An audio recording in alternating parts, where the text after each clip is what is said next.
And guys, mahangin-hangin na guys. Tama na ang panonood guys. Ayan, bili na kayo dito. Ayun, ang tamis.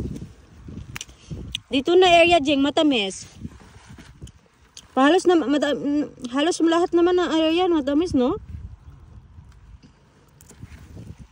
Ang tamis guys. Ang tamis niya, oh.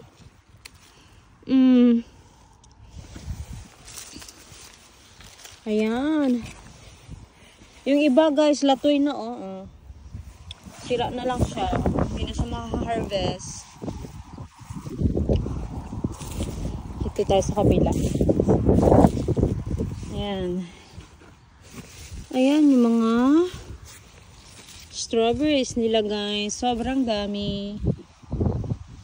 This area naman. Tingnan natin kung matamis. Mukhang matamis naman siya. Ang tamis. Okay guys, thank you for watching. Bye.